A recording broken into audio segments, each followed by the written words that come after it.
Commence primary ignition. I'm just not the hero type, clearly. What a piece of junk. Enterprise, this is the captain. I got a bad feeling about this. It's all part of the plan. Engage. Welcome back to Podcast 2 for 1. I am your host, Donovan Thompson, with my co-host, Daniel Wingfield. And today we are joined by none other than Bruce Hutchinson, back again. Yes. Dr. Bruce Hutchinson. Yes. I usually don't use that myself, so if you want the doctor in here, you have to introduce me. So yeah, there you go. You're goddamn right. We're using doctor. Well, yeah, it's been a while, right? I mean, what was the last film we did? Was Die Hard. Die Hard shit. Yeah, right after Christmas. Our Christmas episode. That was great. That was a really fun one. Yeah. 3 or 4 months. Yeah, I've listened to that episode too many times. So like, I liked that. That was a fun one. That was a really fun one. Go check really it out. We reviewed Die Hard. Okay. Or wait for Christmas. Whatever. Yeah, for sure. There you go. And if you, oh, I'm sorry, Bruce. No, it's okay. I was sorry. Yeah, go ahead. Do the plug. I was going to say, if you haven't, of course, go to our YouTube channel and subscribe, youtube.com/2for1studios. Hit us up on our Instagram. Every like and subscribe helps us out, and we really appreciate it. Go on, Bruce. What are you saying?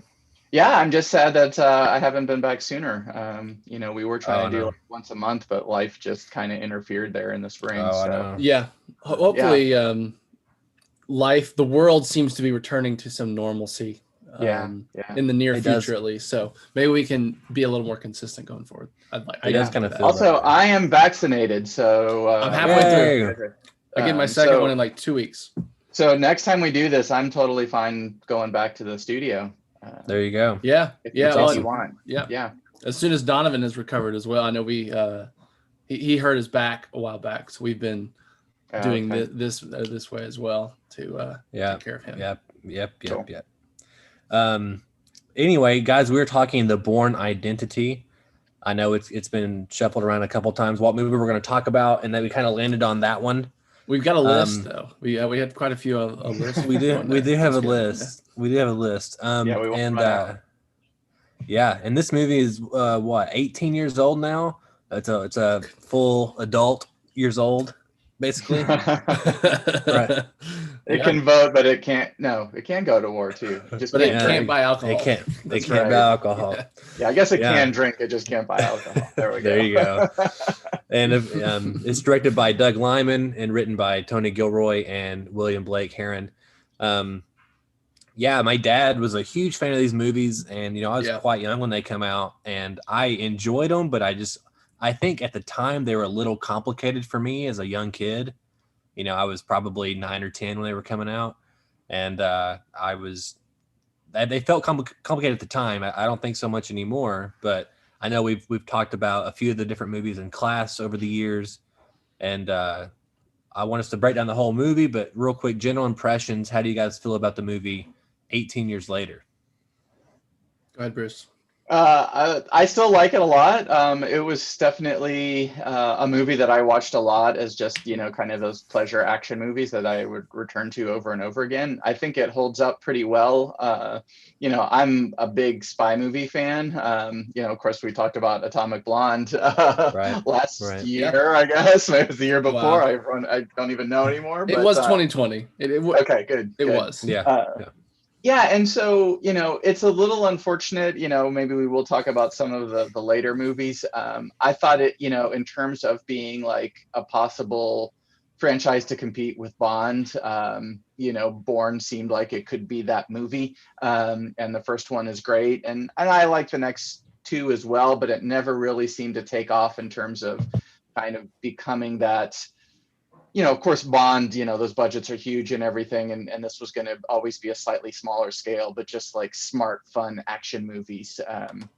I still enjoy the first one a lot. I think it holds up pretty well. Cool. Daniel? Yeah, I agree. I think I really enjoy the stakes in this movie and how small they are, how personal they are. It's basically just Jason wanting to figure out what's going on, who he was, and then honestly get away from that. And then the antagonist is just trying to save his own ass because he made mistakes. And I like that I like that kind of action film. I like that kind of espionage film. I enjoy the action. I like Matt Damon.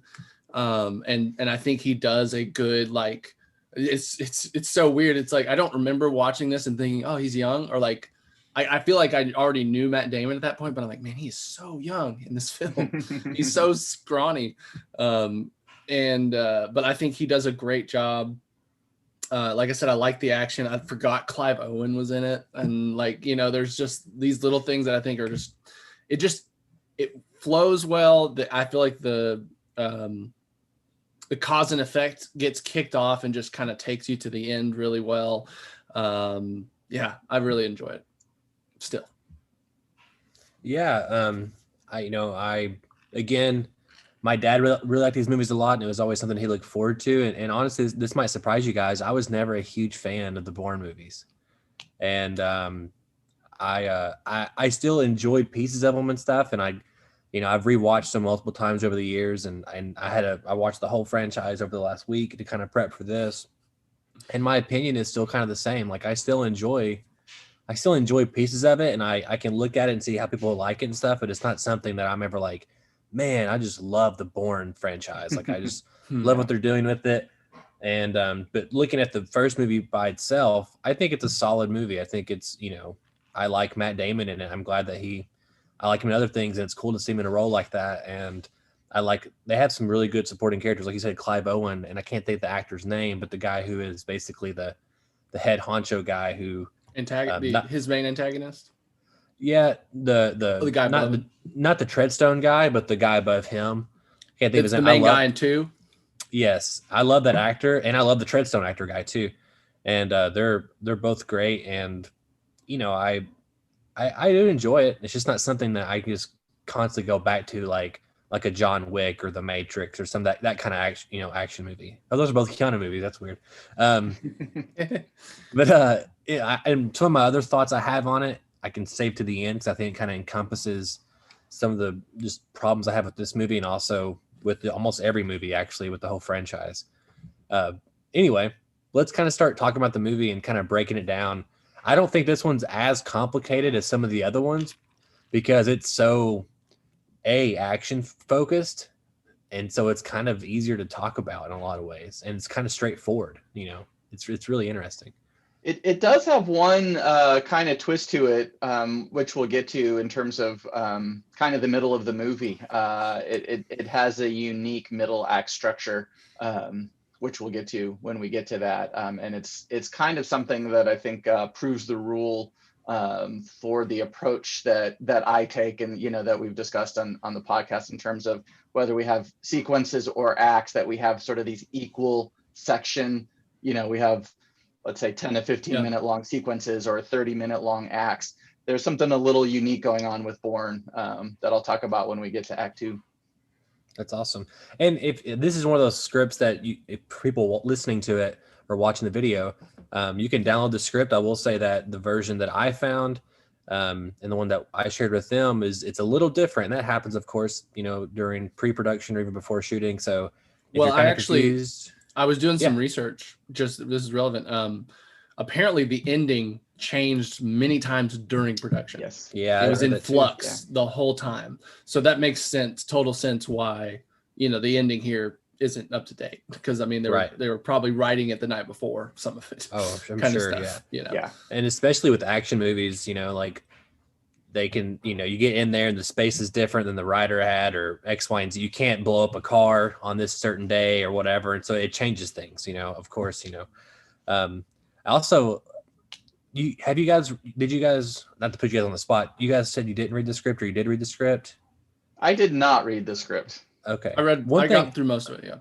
I'll say this before we get into it. One thing that kind of bugged me, or not bugged me, but like, man, I don't want to do that when I write. They're very, very detailed with the action. And it's like the sequences are so long with the action that I got tired of reading the action. And, I'm an action guy. Yeah.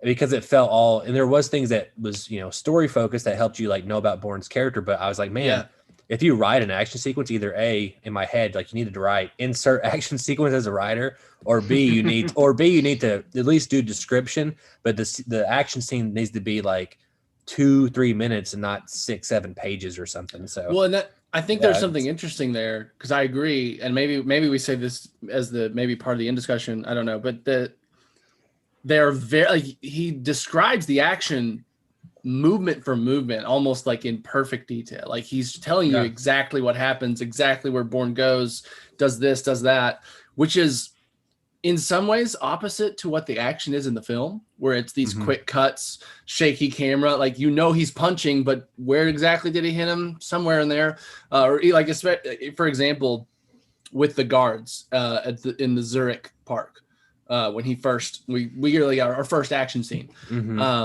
It's you can follow it. It's not Bourne Ultimatum yet, right? Right. But it's still not.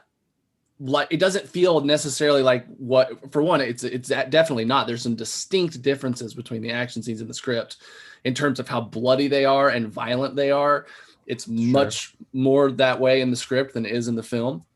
But yeah, I do feel like it's an interesting parallel that these action scenes are so described in detail, almost like you said, too much, like to the point where I'm like, I don't necessarily need all this to get the idea that he beat these guys up, right?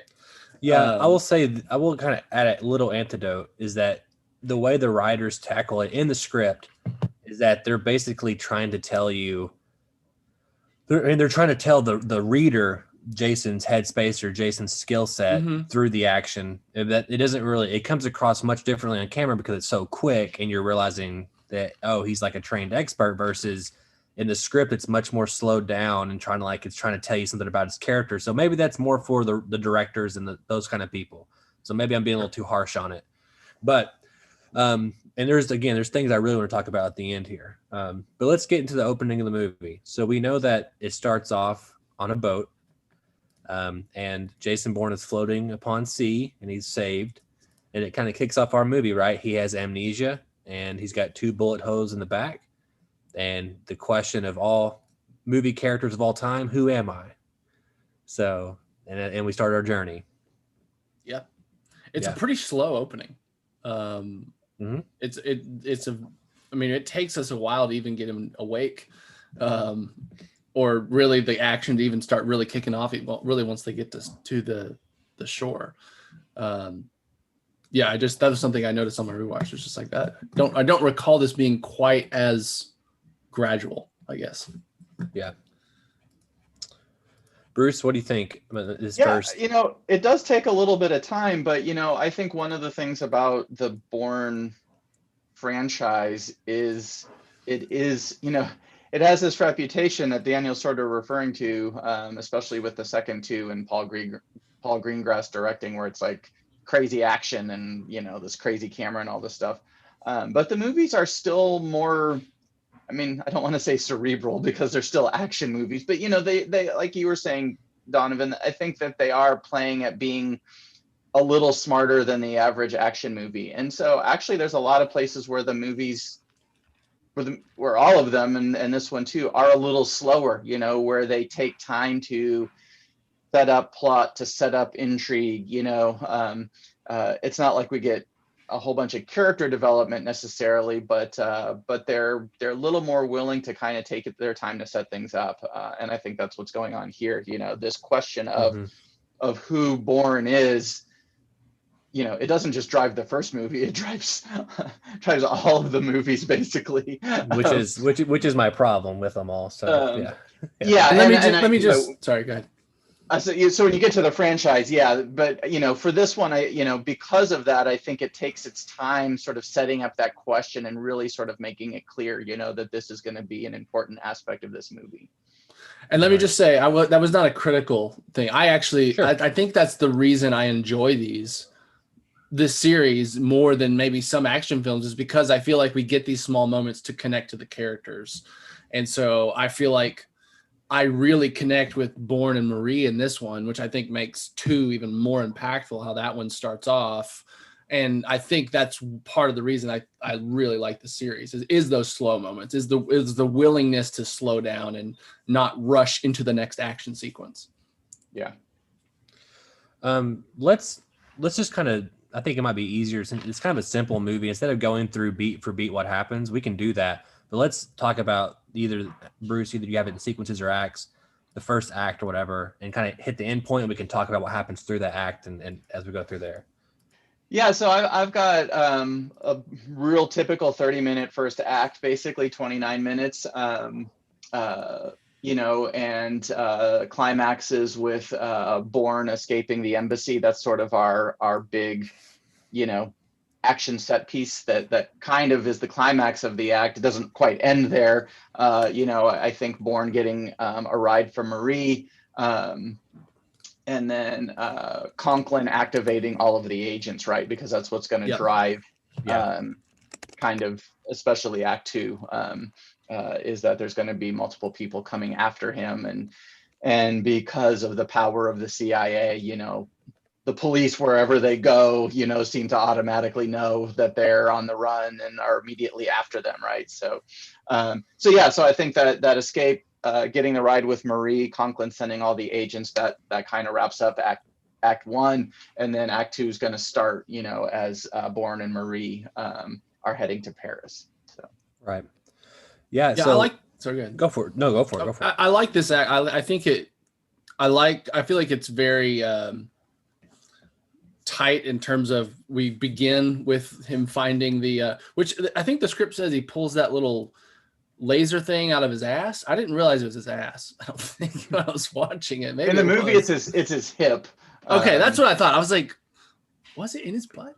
Although it's weird because when they do the surgery, it looks like it's coming out of his back, and then you're like, how could he ever get this thing out of his own back? I thought it was his back. But then they reference the hip. Then the doctor says, why did you have this thing in your hip? So presumably he could dig it out of his own hip if he needed to. But yeah. But that immediately kicks off going to the bank, and the bank is our big climax, and then we escape the bank, or sorry, not the bank. Well, it is the bank into the embassy, I guess. But I just, and then I guess but at the same time, I like that we're popping over to get this American like intel side of things where they're starting to realize something's gone wrong, and they kind of build the dread up so that when they release the agents, it's kind of feels like you've been really, I guess the tension is built up to that, and it's a really fun, like kind of, and I love and I guess this is more Act Two, but I love the montage of the activating agents. I love it. I love the guy in the meeting looking at the phone. Like, I just love all that shit. That's like my kind of spy movie shit. These sleeper agents in like different countries, just under a different personas. I love it. Yeah, what's interesting to me is for myself is that I do like the action bits, of course, in the first act here, but I think the things that are most interesting to me again are the Treadstone director and then his superior, like the way they talk to each other, which you kind of get into the CIA spy stuff there of, I thought you would never ask me that question. Like, I like that kind of stuff. Like, to me, that it really builds up this intrigue of who this character is, but it kind of starts almost, for me, this is kind of where I start kind of having the problem with the franchise, honestly, is like, I feel like we're always so ahead of Bourne. Like, I feel like because of all them doing what they're doing, we automatically know, of course, who he is. Like, and granted, part of that is it's been 18 years since I've seen the movie. I know, obviously, he's whoever he is, but I feel like I think I would have been better if we had even less of that maybe and kind of built up. He doesn't, it's hard to do that when you're kicking ass and you have a transmitter in your hip or your ass, whatever it is. I get that, but I think there's something there for me the whole time is like he's always reacting, and I don't know. Maybe I haven't formulated it yet. I kind of understand. I mean, we kind of, except for a couple of like the action sequences that were like, we are in Bourne's perspective of, he thinks he hears something and then someone attacks or whatnot. We kind of know, and even then we know the assassins are coming. Right? Like, we kind of have a God perspective, I guess. Like the narrator is telling us everything and not really keeping a lot hidden at all, other than just how will it work out. I mean, that's kind of the tension of the suspense of is what will be the resolution. But yeah, I agree with you. I think I could see it working a little better if maybe they saved some of that for reveals a little bit into the movie. Yeah. Well, I think we have to be careful with sort of discussing this movie versus discussing the franchise because I agree. I think you're right about that, but I don't think it's a problem for this particular movie. I think where it becomes a problem is by the third movie, you're still in that same mode and he's still seeking answers, but the answers seem less and less. Interesting. Yes. Yeah, it's like, okay, the big thing is he figures out that he's a spy, but now he figures out that this project was, experimenting on soldiers or something, in later stuff. So it's just like, he figured out his the name. biggest thing, the biggest thing he figures out is in this movie. And then it's almost like the stakes get smaller as we go on. And as Daniel mentioned, we sort of have Marie as an important character here, I think, to give more depth to the movie.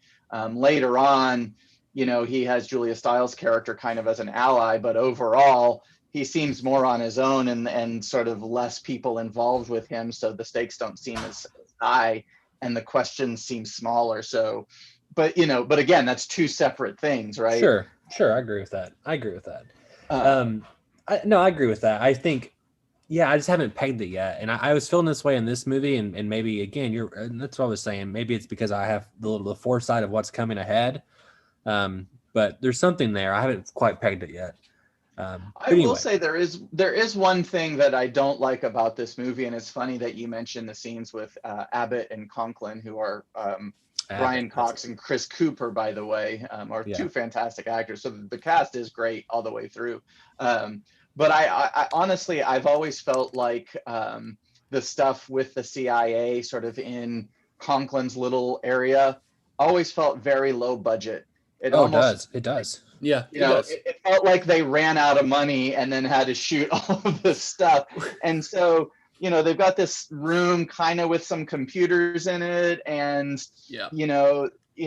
you can see how hard Doug Liman is trying to make those scenes feel energetic. I mean, like later on when they're like trying to track down people he's, had contact with, you get like all these whip pans and all this stuff to computer screens and guys walking through a room. And it's like, he's trying to make these scenes super interesting and they're really just not that interesting. And they're like and printing out wanted posters. Yeah.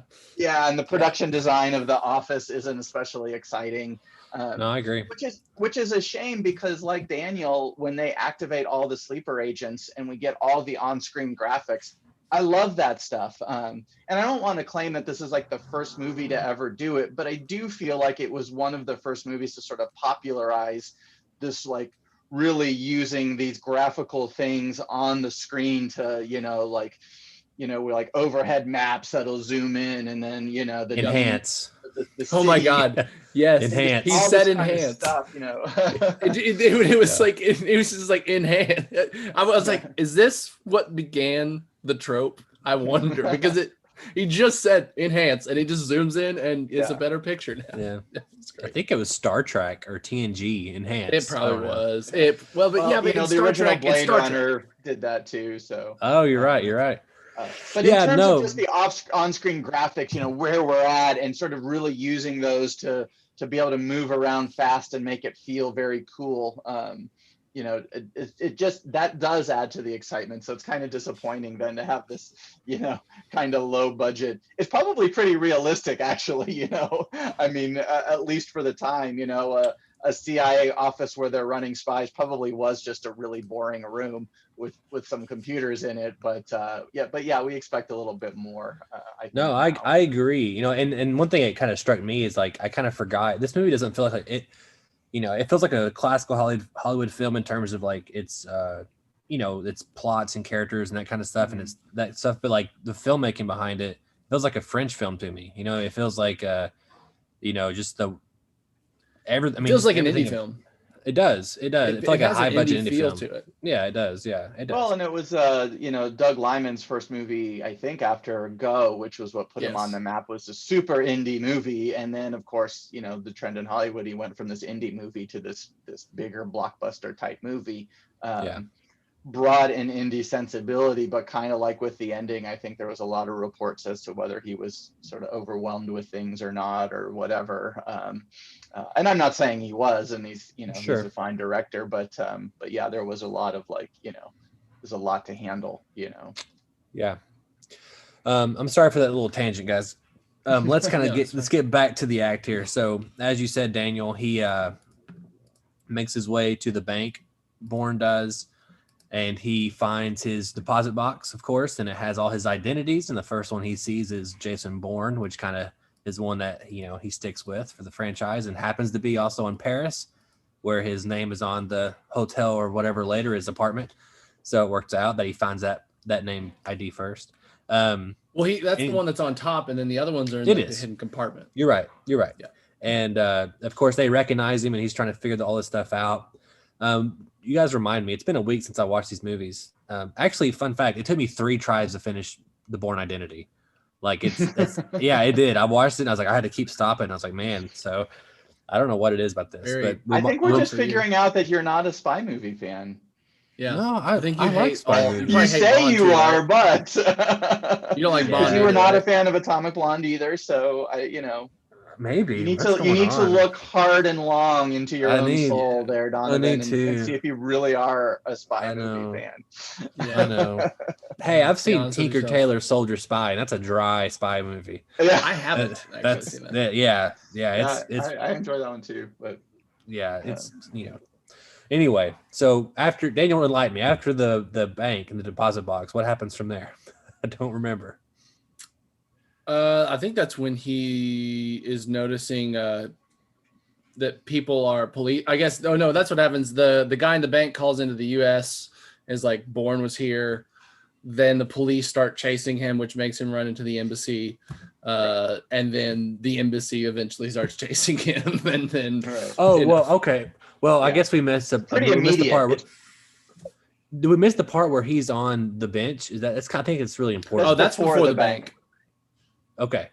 Yeah. I think that's important because that's like your first tell there that he's obviously, we've already seen Treadstone, or at least the people behind Treadstone. But that's like the ultimate tell there is that he's a spy, and he's takes the guards out really quickly.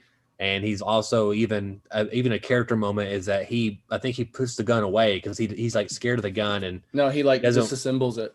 Right. Disassembles it, but he doesn't take it with him, which is important. Right. Yeah. I think on a character. Yeah, in the script, he like puts the gun to the guard's head, and the guard like begs for his life. It's much more visceral and makes him much less likable, I think, if they had done that. Yeah, the script's a little darker in the movie in general.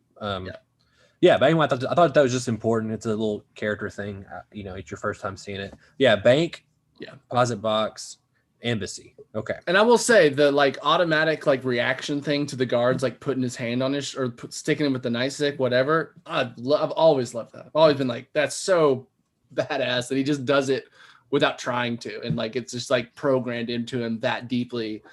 I've always thought that was just fucking cool. Yeah, it's cool. Well, and it's shot pretty well. I mean, it's pretty simple, but the guy sort of pulls out his baton, and you see Bourne's hand, and there's like this close up of Bourne putting his hand on the baton, and it's this great foreshadowing moment. I mean, it's foreshadowing something's going to happen 5 seconds later, but you're like, oh, okay, there is something here, with just that shot. Well, and he even has a look that's kind of matches the audience of like, right, oh wait, what? What's this? Kind of like it. Yeah. I love the look on his face of like, I just did that, and I'm about to do more, kind of thing. Yeah. And it's yeah.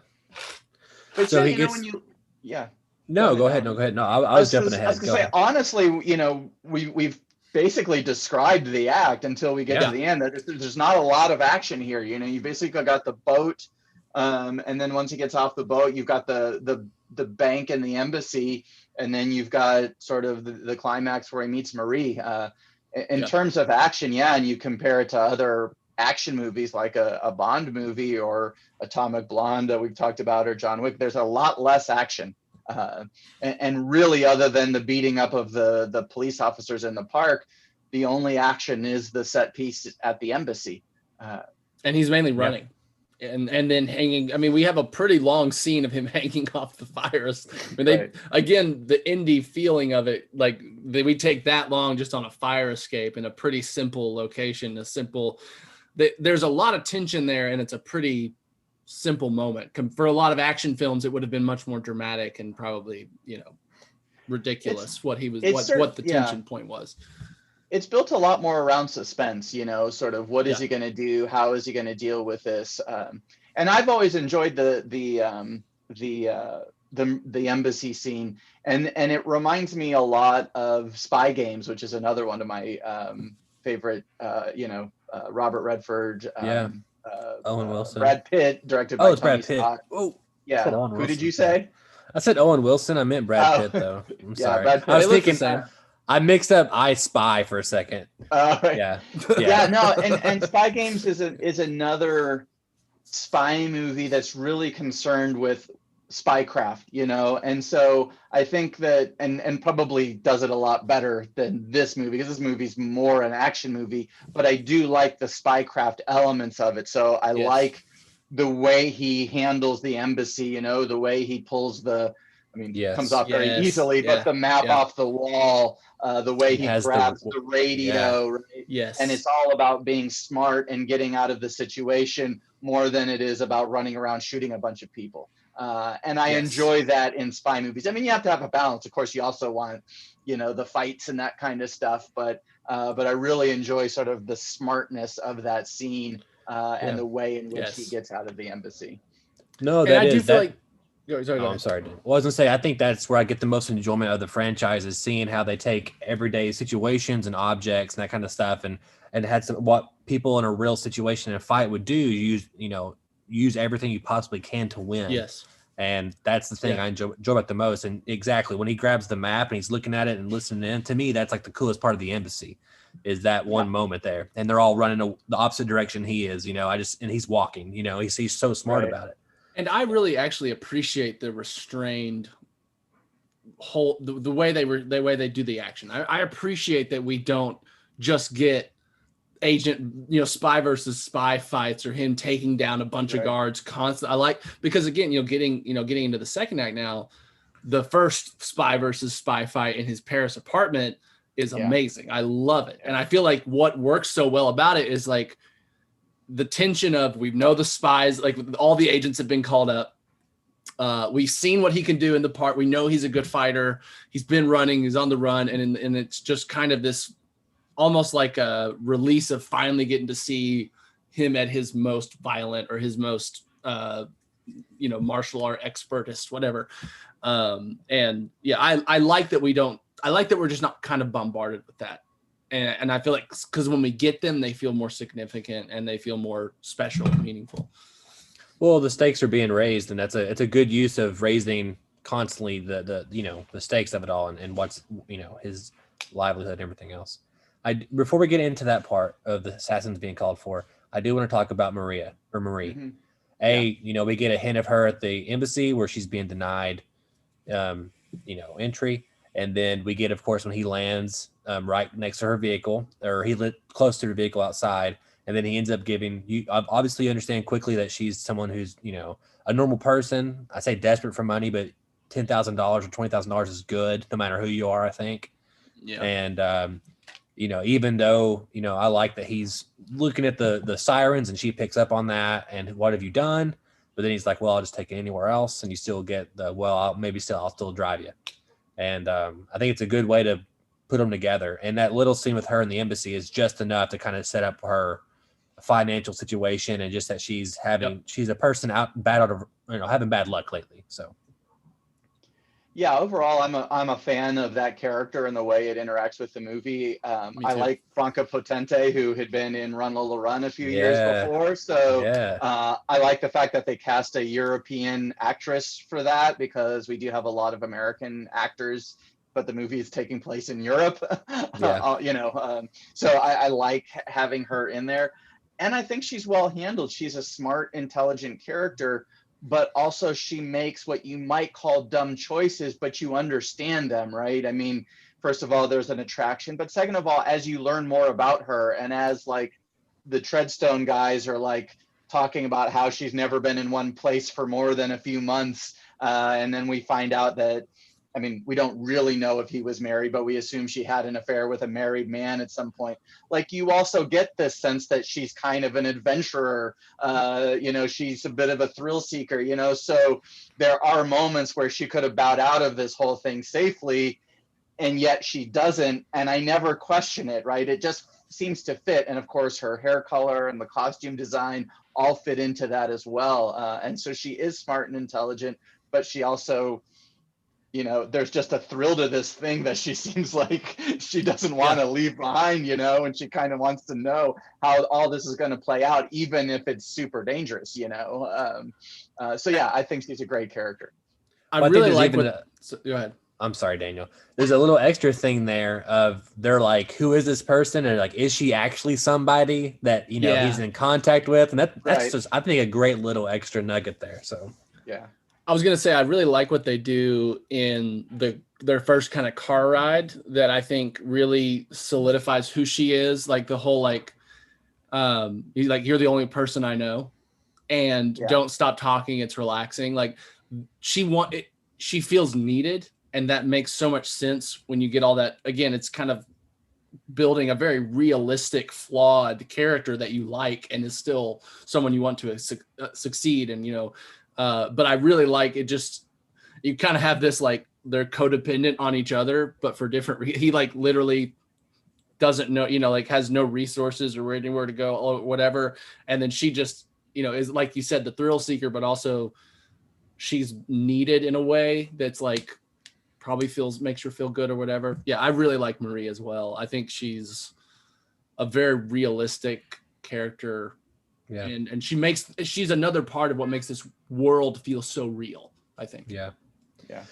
There is one thing I want to say. I know you didn't read it, Bruce, but in the driving sequence in the script, the line about, you make me feel comfortable or whatever it is, or I like listening to you talk, is not in there. And he's actually he's much more cold, and that, I think, adding that back into the movie, plus Matt Damon's like his sweetness, his earnestness, and kind of like when he's not in Bourne mode.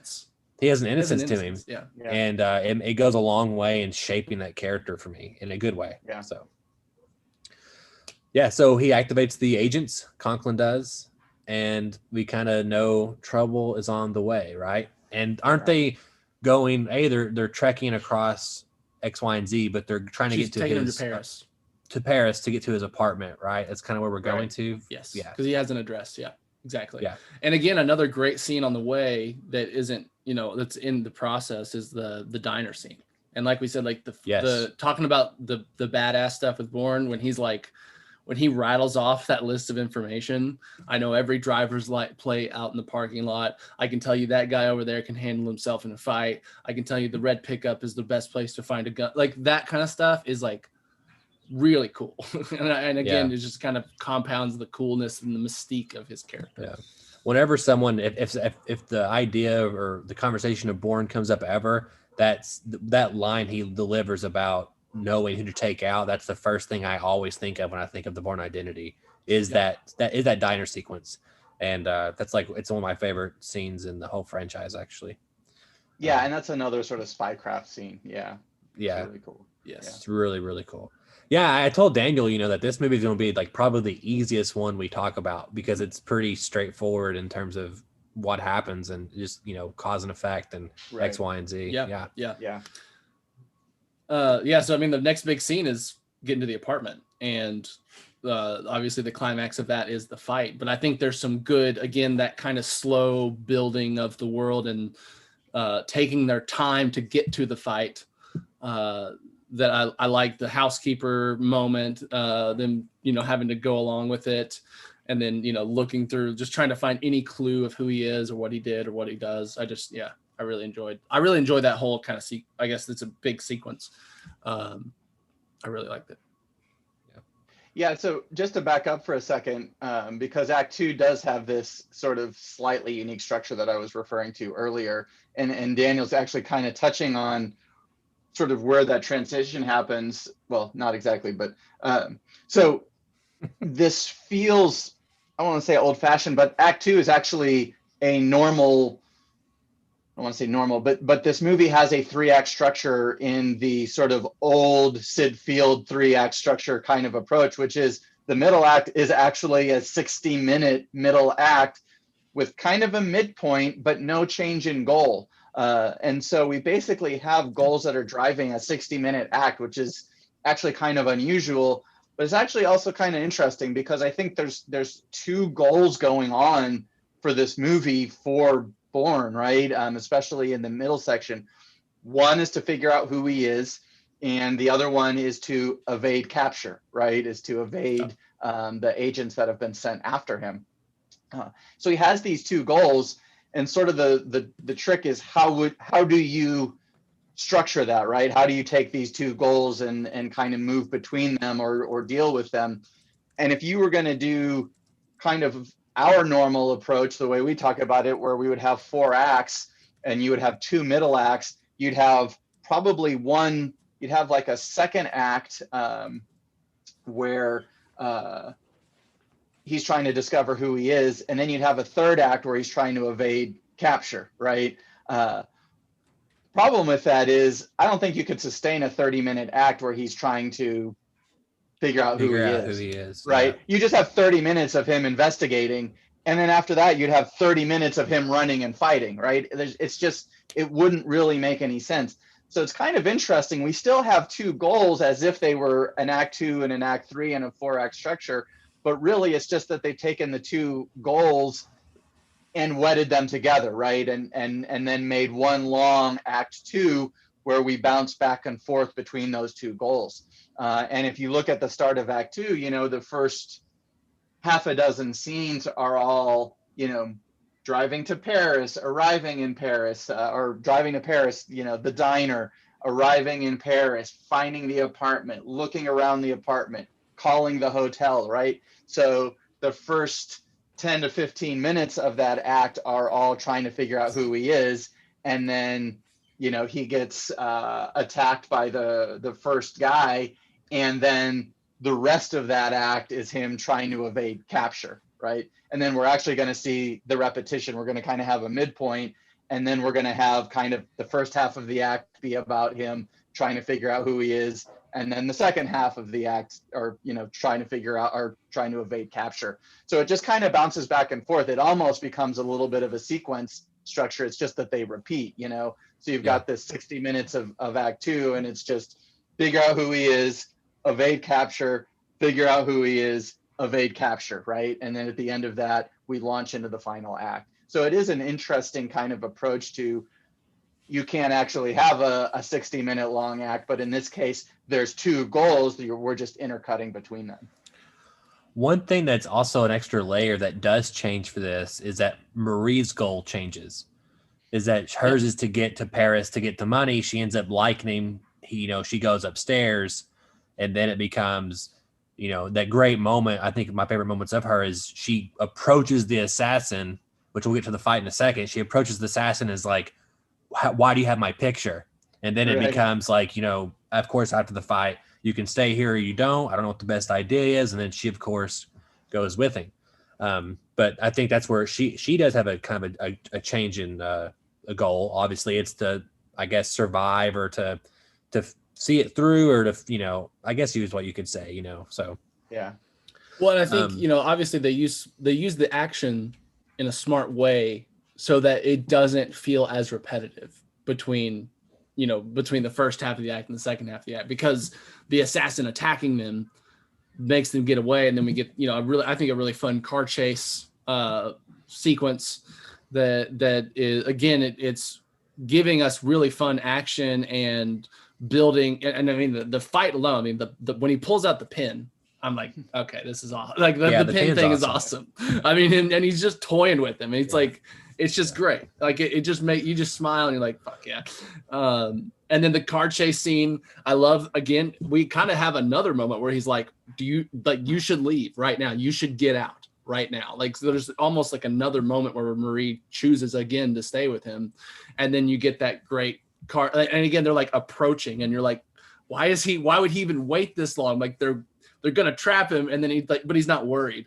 And of course, because he knows a way out, because, he's a super spy. And I just think that kind of stuff is so fun and interesting that it breaks up.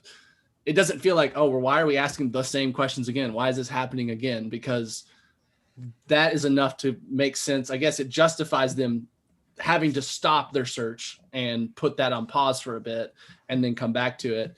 but also it's just fun stuff. And so it's good action so that when we pause and get slow and ask questions again, it feels like a nice break and a nice rhythm, I guess.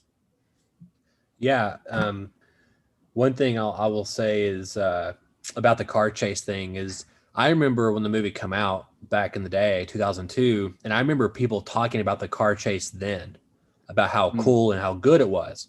And, I will say that even watching all the movies and this one particularly is that it's something I do miss. I miss old school way of car chases. And also something about this one too is it reminds me of like a movie like Ronin, like that kind of car chase, and it feels real. It feels on the ground. It feels visceral, and just the way they do the camera movements and everything else. And that's something I miss. And don't be wrong, I'm there that night for Fast 9, but there's a difference when you have real things smashing into each other.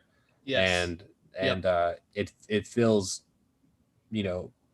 way different. And you got to commend them for that. Yeah. Also, they didn't have CGI back then, so they couldn't if they wanted to. They did, but they didn't have the budget for it. Way too expensive. Yeah, exactly. But there is something different about it. I need to do more research on that part of it, but I can't pinpoint it yet on the filmmaking level. But there's something about it that stands it apart from the other stuff. But yeah, well, it's kind of a claustrophobic one, right? Because it's these tiny Parisian streets and alleys and going down, stairs in this tiny ass little European car. So I feel like it just feels more subtle. I mean, I feel like, again, when I think of the classic car chase, they're in like, muscle cars, or, you know what I mean? And this is just this tiny, unassuming, most people would like laugh at this car. And then Jason Bourne's doing these incredible things with it. And it just makes him seem even that much cooler and badass, I think. Well, I think one thing, I'm sorry, Bruce.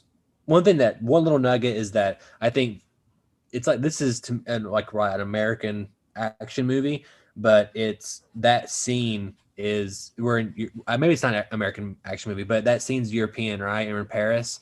So it's, the aesthetic alone kind of separates it from all these other action films in the 90s, like Speed and all these other stuff. It has a different location. You have different, architecture. So it makes you move certain ways. And anyway, I think it adds to it. Well, yeah. And the streets of Paris, I mean, the cars probably never go faster than 40 miles per hour, and I think that's a big part of what you guys are talking about, is that the chase is about what the chase realistically is about, which is him trying to get away from the cops, and of course it's thrilling, but it's not specifically like sacrificing that to make the cars go really fast, and and the stunts feel completely integrated. And again, like Donovan, I love Fast and Furious, but the stunts aren't always integrated into the chase. But when Bourne has to drive down a flight of stairs, you buy it and believe it because you understand Paris as a certain kind of city, and that the streets are going to be narrow and that there aren't these big highways and all this kind of stuff. And that's something he's going to have to do to try to get away from the police, and he's got the skills to do it. Right. So yeah, I agree. And this first 30 minutes of Act 2, honestly, I think is working really well. Again, I mean, the fight that we mentioned, this car chase, I think everything is working at its best in this Bourne movie in I guess the second 30 minutes of the movie. I'll also note that kind of near the end of this is when we get the introduction of Wombosi, and the beginnings of the plot line with him, where I think sort of after the car chase, we cut to Wombosi visiting the morgue, and we begin to build up. Okay, we know Bourne's a spy, but we really haven't, we haven't been introduced to any idea yet. And in terms of, Conklin and Treadstone and why Bourne doesn't know who he is and what happened, right? We don't know any of that. And so this is where kind of halfway at the midpoint that the movie begins to open up that subplot, to develop the second half of the movie. And I'll say for me personally, this might be my weakest part of the film. Is not, and actually I'll say this, I really like the beginning stuff with Mombosi. I like I like the actor that's playing him, and I think he portrays a really realistic character. I like his kind of tenacity and like fire. I mean, obviously he dies right after he's talking about like, I'll kill them myself or whatever. But the reveal at the end that's connected with this, and we can get later on with it, I didn't love it. And I know to me, it kind of breaks some of the realism that I've been accepting so far. And we can get to that, but I think this may be like this subplot, or where this part of the subplot, where it ends and how it explains, Bourne's amnesia, I think is maybe my weakest part. I do want to note that the actor who plays Wombosi is also Mr. Echo from Lost. Oh, I know. Oh, yeah, I know. he's great. Yeah. Mr. Echo. Oh yeah, that's a big reason why I like him, and he's fucking awesome in Lost too. He's one of my favorite characters in Lost. I saw Christy post recently, and she just maybe both of you just finished Lost again. So yeah. Yeah, we did rewatch Lost. Just finished. Good it. show. Yeah. I love Lost. I think it's incredible. Yeah. Last season's good. No one, if you don't think so, you just don't understand it. No, I love it. I love it actually. I will say one bossy thing to go back from the very first scene with the government side of it. I love when they ask who tried to kill him and no one raises their hand. Right. Like to me, it's a perfect like. I think I like that kind of stuff the most out of this movie, even more so than the Bourne stuff. But yeah, no. What's interesting when you get a chance to read the script, Bruce, is like Wombosi is a much more prevalent part of the movie, and he's like got more scenes, and the final act actually involves him. And it's much more different, which I think the movie that we got was infinitely better. But anyway, yeah. So we're into Act 2, right? We're second. Well, the second half. Yeah, we're getting to sort of the midpoint of Act 2, and of course that's Bourne and Marie getting away, checking into the hotel. The cutting of Marie's hair and our romantic interlude, right? Which is initiated by Marie, by the way. Yeah. Mm-hmm. No. It is. It is interesting. Which I makes will say sense. I mean, I think that was a good decision. I think. No, that is. I was going to say that my first, I think, ever experience in movies with the classic "I'm going to cut my hair and dye my hair" was with the Bourne Identity, and which I know that again I was 9 or 10. What about The Fugitive? I was 9 or 10. Hair. Okay. Yeah, I probably didn't watch The Fugitive hair, until I was a little older, actually. Probably a little older actually to watch The Fugitive. But anyway, a little note there. Why do you think it's important to bring up the fact that she initiated it? I think I know what's important, but I want to know what your thinking is. Oh, I think it's just cool, and I think it just reflects Marie's character, and of course, and in a kind of ahead of its time sense, Bourne is actually a very thoughtful male character towards the female that he's paired with. You know what I mean? Like, he's always constantly looking out for her in the best possible way, not making assumptions. Like, you can leave if you want to. It's only when she freaks out near the end of Act 2. I think when the cops have descended on their hotel room or whatever, that she's trying to run away because she knows he's an assassin, and he's like, no, it's too late, basically saying it's too late. You have to stick with me or you will die. And she, that's the only time where he kind of manhandles her a little bit, but otherwise, and of course he doesn't really know who he is. And so he seems to be extremely, conservative or safe with his actions towards her, but yeah. Gotcha. So we start Act 3. Well, no, so we're at the midpoint of Act 2. Oh, shit. Sorry. And then this is when they go to her brothers. It's what we would normally label Act 3. Yes, And again, we have this repetition, right? So we start with the goal of figuring out who he is. And this is where we have all the stuff of getting the records from the hotel, going to the yacht company, all that kind of stuff, until, again, we're going to then, launch into action in the second half of it. There's a great thing in the script where the writer says, if this scene is included in the movie, then it's going, we got to figure out how they get into the embassy, and it's got to be Bourne doing this, or not an embassy, but into the records, and how are we going to do it? And Marie, and it's like this weird paragraph where the writer's actually talking to the director, like, I don't know what the fuck to do. Right. And then in the movie, it's literally like, the way they figured it out was like, well, the direct response to the writer's concern was like, she just got it, like that was. It's the equivalent of Indiana Jones shooting the guy with a scimitar. And again, it's a lot of fun. They do all this stuff, and he's making her memorize all these things, and then she just makes a decision on her own. And I like it a lot. No, I like it, and it feels realistic. Yeah, it feels like she flirted with a guy and got something, got something she needed out of it. And it's like, I believe that. There is something there about like the male character, like you have to do it this way, and he's basically, and she's using the tools that Bourne doesn't have. You know what I'm saying? And I think in a really cool way. Or just thinking like not a super spy, thinking like a normal person. Yeah. And just like a normal, and just to say, we don't really know whether she flirted with him or not. I mean, she kind of feels walks implied.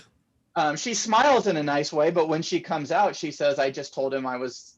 Your assistant and asked for the records, but either way, you're right. I mean, she thinks more like a normal person and just sort of like, okay, what's a plausible way I could ask someone for records, and it does work really well.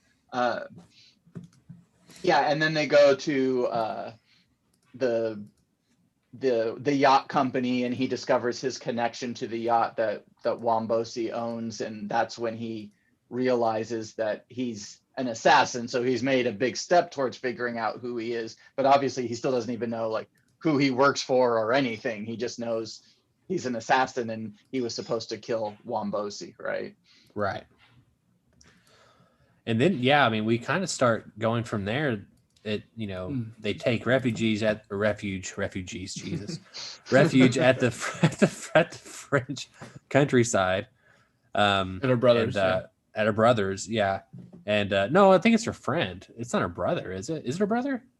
No, it's a guy that she had an affair with. Oh, it's that guy. Okay.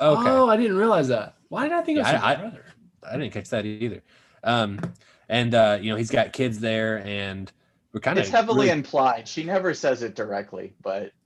Yeah, and they end up staying there, and I think it's a great place visually in contrast to the rest of the movie. And just it adds this, like, I don't know, this small personal kind of, I don't know, I can't explain it, but it's really cool. And of course, whenever this is Clive Owen's big moment, after he figures out, I can't remember how does the Bourne dog's know? missing. The dog's missing, which is a great, again, spy thing. So the dogs are missing, and he tells him to get out, trust him, which is a great thing. The guy leaves, and I think it's a great diversion. Shoots the propane tank. Great thing. He just pops out. The way they do it, just the way they film it, everything is a cool moment. He shoots, it explodes, and of course Clive is can't see very well anymore. And it's great. It's a small kind of moment building up towards one of the best things about the movie is, or it's hinting at something for the rest of the franchise, but also even for Bourne's personal psyche. Whenever he shoots Clive Owen in the field, and Clive says, he has this kind of small monologue about, it's great.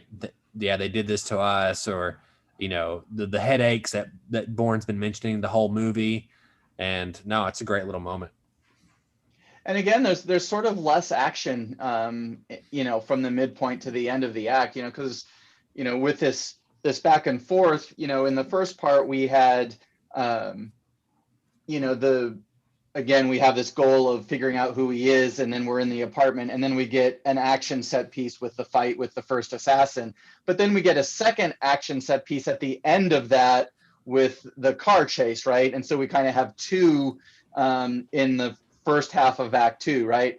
But then we get to the second half of Act 2, and actually, when he has to evade police, it's just that they're going back to their motel room or their hotel room, and all the cops are there and their cover is blown, and there's really no action there. There's just sort of the drama of Marie freaking out and not wanting to be around him because she thinks he might be dangerous.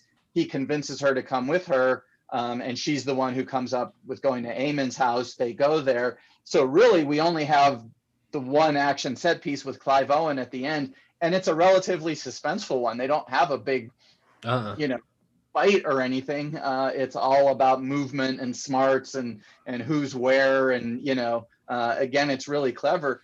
But again, you look at a 60-minute act, and we've got 3 action set pieces, and one of them isn't even all that action. So in a lot of ways, I think the Bourne reputation as an action movie, I think, is a little misleading. It's not really an action movie. It really is more a straight spy thriller, I think, which obviously will have action in it, I think, than it is, a true action movie. And of course, when we get to the final act, again, we're going to see that there's not a whole lot of, there's a little bit of action, but not nearly as much as you'd think for this kind of movie.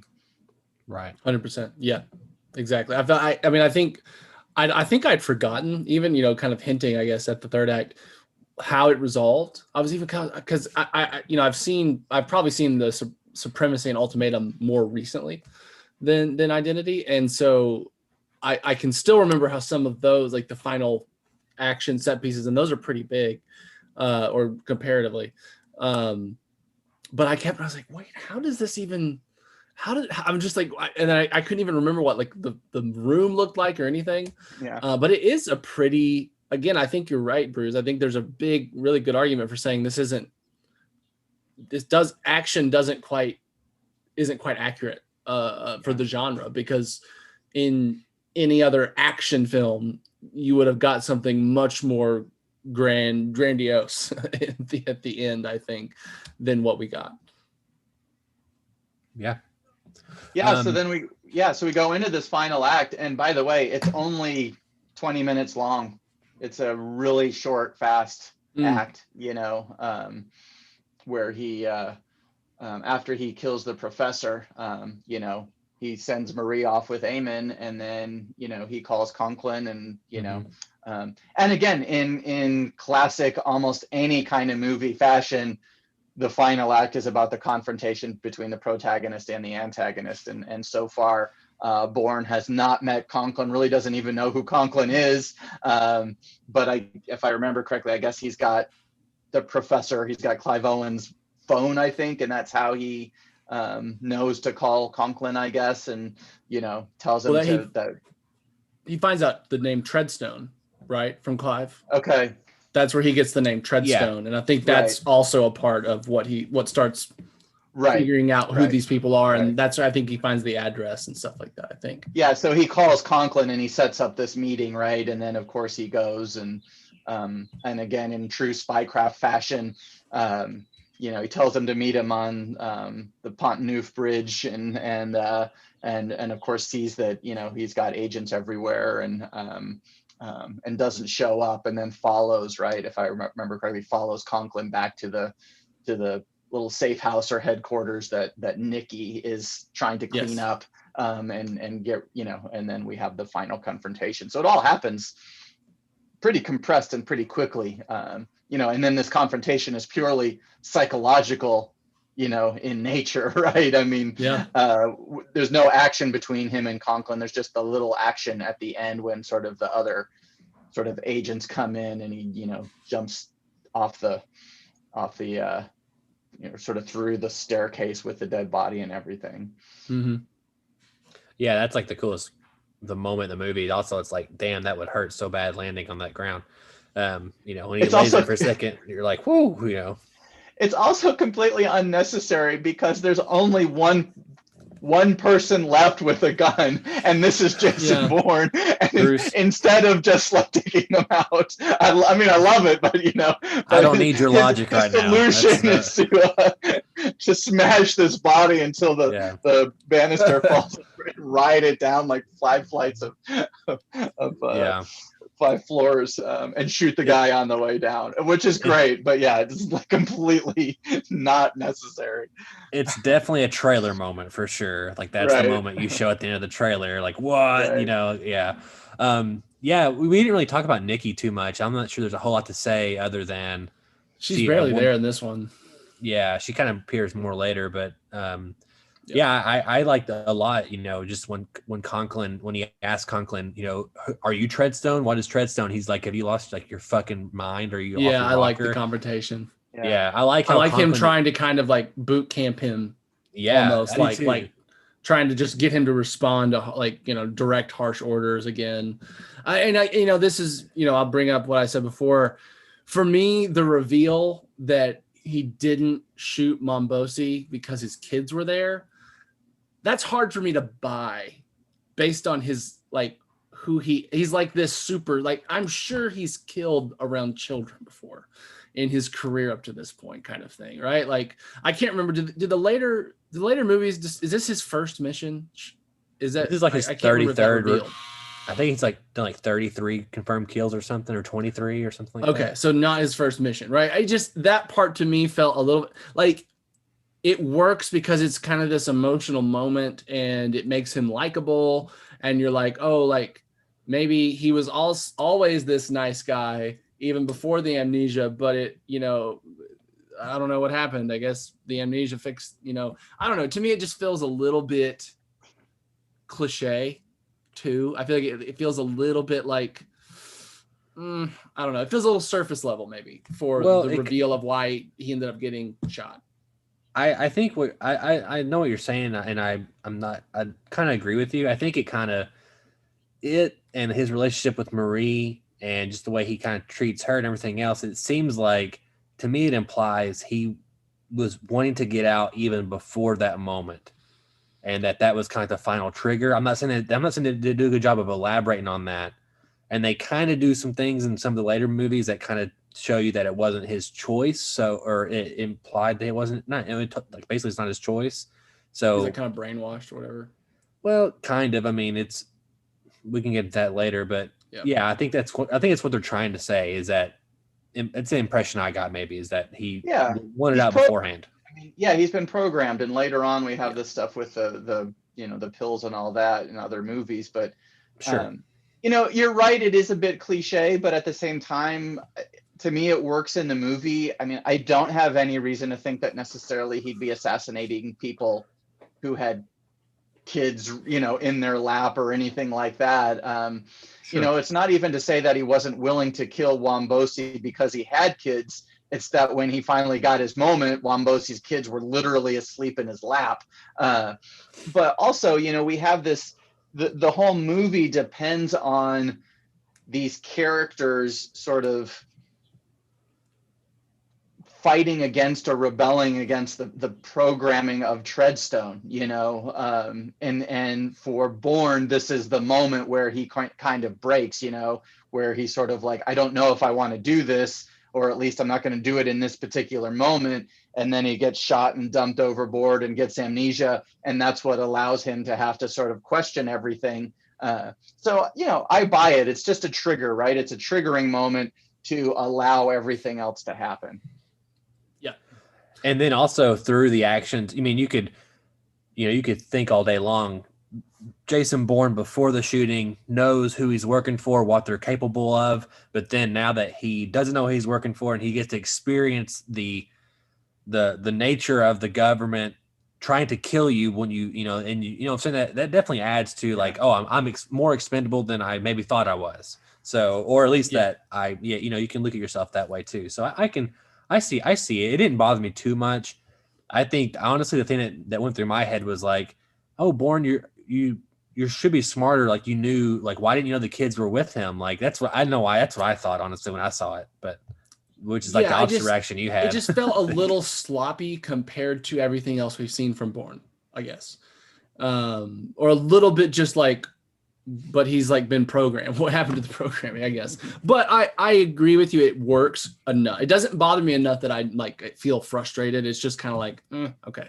And I do think that brings up, another thing that I enjoy is obviously when Conklin is dealt with for his failure, which becomes a running trend in the series. Is right. Like everyone that tries to stop him and fails gets killed by the U.S. government. And I think it's interesting that this movie is kind of anti-U.S. in that way, anti-CIA or whatever you want. I mean, the U.S. Army did not sponsor this film like they did the Marvel movies. Is what I'm trying to say. There's and I'm just saying it is. it makes you the US is the bad guys like throughout this almost entire series. And I like that too. I feel like that almost I'm not sure.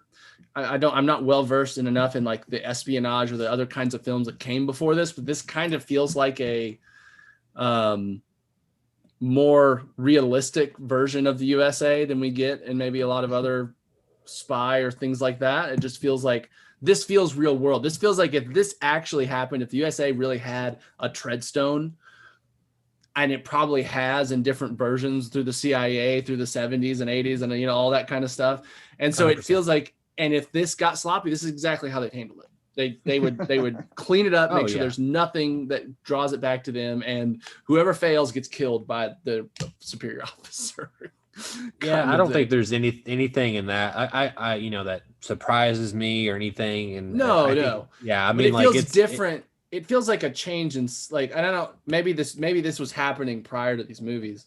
But I mean, the 80s and the 90s were a lot of pro-American action films, right? I mean, like, we still had a lot of like, I think there are other movies US. Yeah, I mean, like when you start getting into like post JFK, like assassination, you start getting into like Vietnam, and those movies really start delving into the consequences of government. And I think it's something like, that's I think the 80s in particular, Daniel's right. You know, if you go back to the 70s and like you said, JFK, Vietnam, Watergate, then you got movies like The Parallax View, and you've got the government working nefariously against its own citizens. You know, I think in the 80s we don't see that nearly as often, but probably I'm not necessarily thinking of examples from the 90s, but just going back to Spy Games. You know, that whole movie is about the U.S. government burning Brad Pitt's character and Robert Redford trying to protect him and get him out. You know, is Spy Games the one where he's in a plane, and he crashes, and then Robert Redford's trying to get him back over? Is that no? I think no. That one is with Owen Wilson. That's Behind Enemy Lines. Oh, yes, yeah. That's a World War II movie, right? Damn. If you have not watched Spy Games, you absolutely must. It's one of the best spy movies in my opinion. No, it's Brad Pitt ends up in a Chinese prison because he's trying to break out this woman he's in love with, that he's fallen in love with as a spy. And so the movie sort of has this present day story where Robert Redford is trying to figure out what's going on and work against the CIA from basically burning him and he's doing all this stuff, and then it flashes back and tells the story of their relationship and then how Brad Pitt ended up falling in love and all this. It's a great spy movie. You know what, Bruce? I have not seen Spy Games. I have. You have to watch it tonight. on my queue right now on my Apple TV, I have Condor and I have Sneakers. Two Robert Redford movies, so I'll add that to the list. Sneakers is also a great movie. I love Sneakers too. It's much more of a fun, whimsical kind of spy movie, but Spy Games is excellent in terms of a movie about spycraft that still has some action. It's just a lot of fun. It's really good. You got to watch Spy Games. Absolutely. I need to watch it. I was thinking of Behind Enemy Lines. Tony Scott, you know, I mean, it's just I know all kinds of awesome visuals and yeah. I need to watch it. I'm not perfect. I miss movies every now. Right. That's why. That's what I have you for. Yeah. Well, let's wrap up the Bourne. Yeah, wrap it up. Exactly. Kind of final thoughts on the film. I'll kick it off since I transitioned us. Good transition. Yeah, thank you. Again, I think it's this film. I personally really like Supremacy. I think for me it's Identity, Supremacy, Ultimatum in my order, and to me Supremacy still feels like the stakes are low in this kind of more interesting way, at least with the revenge part of that film. But I think to me the Bourne movies will always kind of hold a unique place for me, and I think maybe, you know, what we discussed today has really even shown me more of that, is that it's not really a true action film. I've never been one to say like, oh, action movies all day long, you know, like I'm more like give me action, but I need a healthy dosing of heart and of character and of narrative that is, interesting to keep me involved. I can't just go action scene to action scene. That's not my kind of movie. For the most part, John Wick, I give some exception to. But I still think the Bourne movies, they still feel unique, I guess, in that way. I know we've not discussed it here, but what an oft comparison is Casino Royale, and how it took a lot of Bourne's qualities and integrated him in more into the Bond universe to make Bond feel more grounded. Even the fight scenes feel a bit more like Bourne than they did in previous films and stuff like that. I think I'll always be a Bourne fan. I mean, I do feel like the last two were a little more cash grabby for me. And it didn't appreciate that, but I'm always down if they can find more interesting ways to do Bourne. I'm always down for more. One thing I want to say about the end of the movie, I love how it ends when he comes up in the shack. Yes, and it's very one-liner-y. Do you have an ID? And it's just like the perfect on your nose thing to say. And I personally love it. And it's a good feel good moment. And every movie ends with the same song. And it's I'm the best all song for ever. It. I'm all for it. It's the best song ever. It's like my favorite ending song. It's iconic now. Yeah, no, it's great. And he remixes it almost every movie, like a different version of it. But no, he being Paul Oakenfold, by the way. Yes. Yeah. And I enjoy them and stuff, but there's just something about. I mean, I've seen probably the first three at least 5 or 6 times a piece, and I've seen the last 2 twice a piece now. I enjoy them. Fun. I can't talk today. I actually like the Bourne Legacy quite a bit, and I think it's because it kind of starts expanding it and making it more about it feels more global and like bigger, almost like the James Bond kind of thing. It starts kind of feeling more like we can go on different stories versus Bourne's, which is who I am. Jason Bourne is very much like they're really like every grain they can of who Bourne is or why he joined the program. And it's like, Jesus Christ, like I feel like we got over that, definitely in the first movie, but movie 2 and 3 and stuff. I like 2 a lot because he's driven and he's kind of making them react more. And on top of that, we're figuring out why the agency is trying to frame him. So it's like what they're doing in that way. So I like 2 a lot, actually. I think it's cool, and 3's got some good stuff in it too. But I enjoy the first movie. I'm not sure if I have a favorite or anything, but I mean, it's fun. You keep asking this question, Daniel, has it changed movies? I think there's other movies that predate it that are similar in style. I can't name a few at the top of my head in terms of like their action sequences. And I know later in like 2 and 3, especially 3, we have like this really quick cutty. We're not seeing the pullback or the wind up and the connect. We're just seeing the finished product of every move. And I know it's a big thing we talk about in school and stuff with sound design and everything.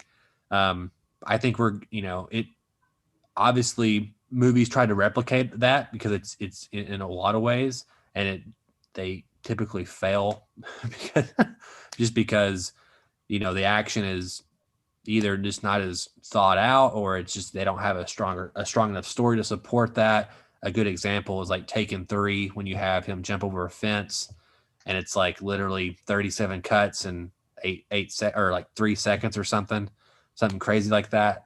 But I feel like we're getting now to a place where action movies are being appreciated more because of the intricacy, the ballet aspect of it versus the simplicity of it. And so whenever movies do attempt that Bourne aesthetic for editing, they don't get remembered as well because, people want to see John Wick now. They want to see the really intricate, impossible martial arts ballet stuff. Anyway, a lot of vomit there. No, I would agree with that. I don't really think the Bourne movies kind of were revolutionary in their shooting and editing style. and on first of all, we just need to note that the first Bourne movie really isn't that at all.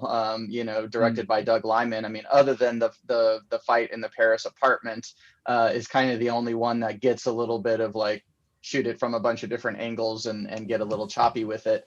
Paul Greengrass really brings that to an extreme in the next two movies, and that's certainly a style that is associated with him, that he did on the I forget the 9/11 movie about the plane that was hijacked.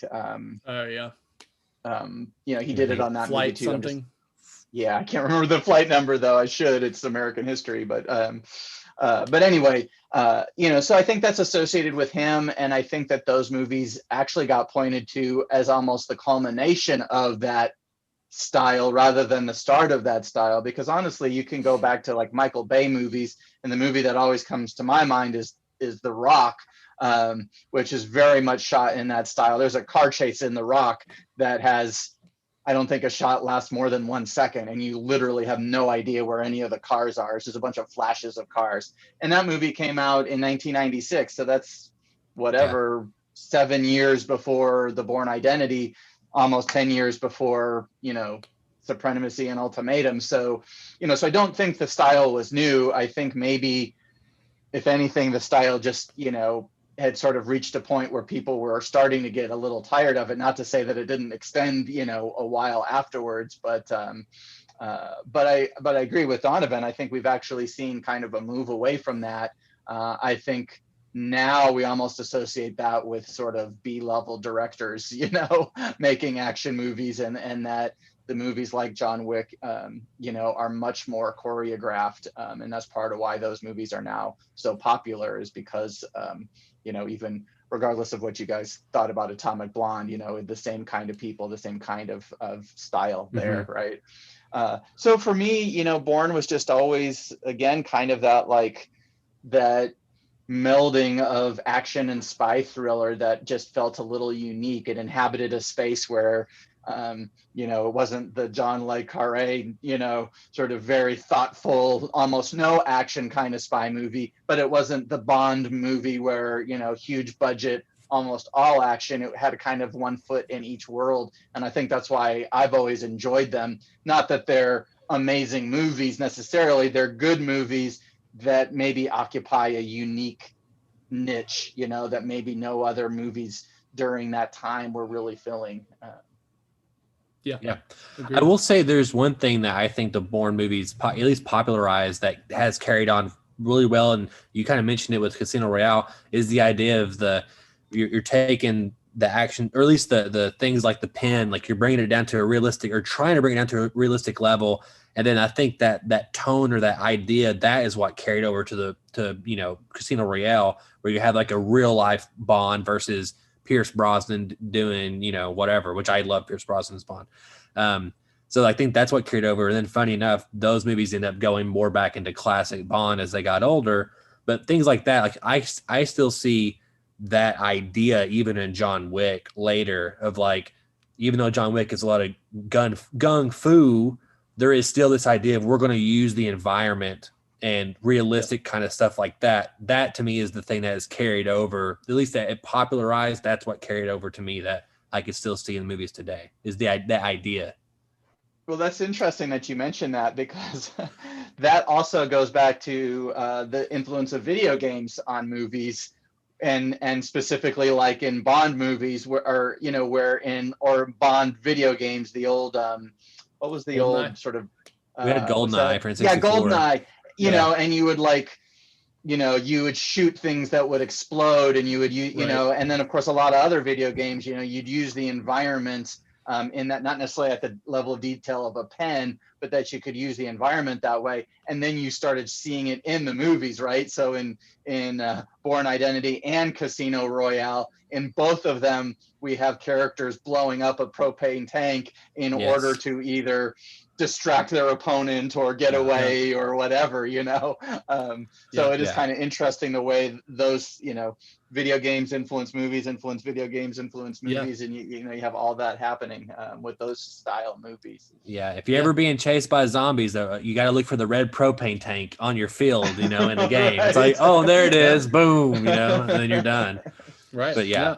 No, I do think I agree that feels, it just makes it adds a layer of realism. I think, because I think we think of it, well, if I was in those shoes, I would do anything possible to survive. You know what I mean? Like it just feels like I think the characters just feel more realistic versus when a movie prescribes this perfect sequence of, oh, well, he has a gadget here, or he just takes them down with his bare hands because he can, because you know what I mean? And it gets back to that question of spycraft, and I think that's part of what's fun about it is you have a character who seems really aware of his environment, and I think that was one of the cool things with Bourne is, again, all the things we've talked about, the sign in the embassy, the pen, the field, and not just the field, he sort of uses the propane tank and then uses the field against Clive Owen, who's hiding in the field. But then once he loses track of Bourne, then Bourne can use the wheat field to his advantage, and so, yeah, it allows the characters to feel more interesting and smarter in the way they do things by their use of the environment. I will say, and this even connected even further, on the franchise of a whole, in Bourne Ultimatum, when he uses the book and the way he like basically three taps him with the book in different ways, I think that's like my favorite thing action wise in the entire franchise. Just that little 2-second moment, and then I was like, no one will ever be able to top that with a book. And then John Wick 3 come out, and he does a very similar thing in a library with a book, and so clearly there's influence to me that's carried over. And by the way, that same fight sequence, when the guy he's fighting pulls out the razor blade, and the towel. And the towel. He has the towel that part. he uses for defense. Yeah, and again, I think that kind of thing perhaps has had a little bit of influence, and I think we see that more in movies now.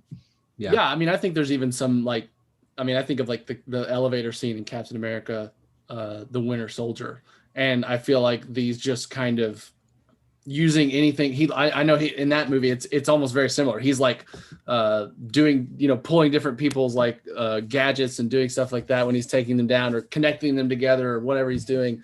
And I feel like even in Marvel movies, which we expect much more grandiose battles, we when we think of Marvel movies, we think of the battle between Cap and Iron Man and Thor in Endgame and them fighting Thanos and Cap picking up the hammer and all this. But I think even with Cap, and I think Winter Soldier's a great one because we've said many times that like that movie's just a great espionage kind of spy thriller with all the Hydra stuff anyway, I feel like there's some parallels and some things even in those movies that we see that are similar.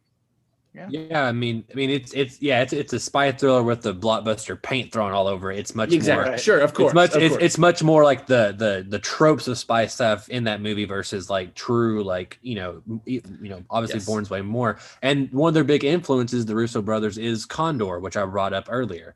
That's one of their big influences in that movie. But yeah, no, I will watch Bourne, I'm sure, many more times in the future. And I'm glad we talked about it, especially about the action stuff. This question, Bruce, side note, what's your favorite action movie, or do you have a favorite action franchise? That's something you really got besides Atomic Blonde? Oh, I don't know. I mean, I'm probably drawn more to like Bond movies than the Marvel movies. I mean, watch the Marvel movies all day long, but I think, especially like the Daniel Craig Bond movies have always held a special place for me. I go back to those a lot. I don't even think of Marvel when I think of action. Isn't that weird? I really don't. That's weird, isn't it? Yeah, it's just sort of a more bigger type of universe. So I don't know. I'd have to, and I like the John Wick movies as well. I'd have to think about that a little bit more. But I think the first thing that comes to mind is the Bond movies. I also really enjoy the Mission Impossible franchise, and that. Just when it looked like it was about to run out of steam. And speaking of Jeremy Renner in Marvel movies, but also was supposed to be the new Bourne, and that didn't work out. He was supposed to take over Mission Impossible. But then that Mission Impossible did so well. It sort of breathed new life back into the franchise, and starting like, I don't remember, 4 through 7, I guess, really enjoyed those a lot, and I can't wait for the the Mission Impossible movie where Tom Cruise finally dies. I mean, it's going to be amazing. I suspect he will. You know, he will literally die on set doing something. That's crazy very stuff. possible. Oh, Yes. You know, Yeah. I don't then- mean the character. I literally Right. mean Tom Cruise dying. Probably has some kind of He tries to do a clause. stunt he can't do. Yeah. He probably has some kind of clause that's like, if I die doing the stunt, you have to finish the movie and write it into the movie. Like I would, if I was doing those, I'd be like, listen, if I die, this has got to be worth it. I better get a posthumous, Oscar for this. So just finish the film, write it in. You know what's Look at it. funny? I think my favorite Mission Impossible is Mission Impossible 1, which is it's the most spy heavy one of all of them, Right. in my Yeah, it opinion. is In my more of a opinion, spy thriller. Yeah. yeah, See, I'm I the really cliche like it a one. lot. I like JJ's. I'm the guy that likes JJ's Mission Impossible. Yeah, I mean, 3 has also a lot more mystery to it than the other ones does. It and really Philip Seymour Hoffman. Yeah. does. True. Yeah. What is the the rabbit leg or tail or whatever it is? Anyway, yeah. No, I speaking of Marvel, real quick, I want to go ahead and put on the record here. I think our next 2 movies should be Infinity War and Endgame because we're coming up on the 2-year and the 3-year. Well, maybe 2 episodes or whatever, but 2-year and 3-year anniversaries of both movies. Okay. And I would like to do It's that. gonna And those take a little more work. Those are big movies. Those are gonna Exactly. Take, exactly. Those are I think I'm not saying they're complicated, but I think they're interesting to talk about. So structurally. So In- I Endgame is definitely have different. broken down the first Avengers movie, but I haven't done the rest of them, so that'll be an interesting challenge. I'm sure their sequence structure would be my guess. So. yeah, Well, and Infinity I War think- has to be sequence structure. Yeah, it has to. I think Endgame and Infinity War probably have a very different structure in some, or I- at least I think they do. I think they have a pretty variedly different plot structure, or at least pacing, or how they use that plot structure. So, But no, I'm glad we Right, did this one, guys. Is there any Yeah. final thoughts, real quick? I'm pretty sure we covered it all. Yeah. Daniel, how can our listeners write into us? you can write into bit.ly/2for1mail. Let us know, do you like the Bourne movies? Which one's your favorite one? What's your favorite action scene? And that's about it. That's all I want to know. Nothing else. And no, if you can't hit our bit.ly up, of course, leave us a comment below if you're on YouTube. And if you're not, go to youtube.com/2for1studios. It's the best place to consume the content. I think we almost have over 100 pieces of content. This is episode 71. So there's all that content you're not getting on your podcast services that you're not even seeing. We've got a great new trailer on the YouTube homepage that kind of There shows is, you a yeah. little bit of And- a little bit what I we do. saw that. I thought it was great. I love all Oh, thank the different kind of ways that you guys are branching out. I think is awesome. Thanks. Yeah, We are, and we've got we've been working hard. more in the future. We're working on. We're wanting to produce some narrative stuff as well, some short film. May dip our cool. feet even into some fan film type stuff. Just having Yes. fun, Nice. That's what I would love to do.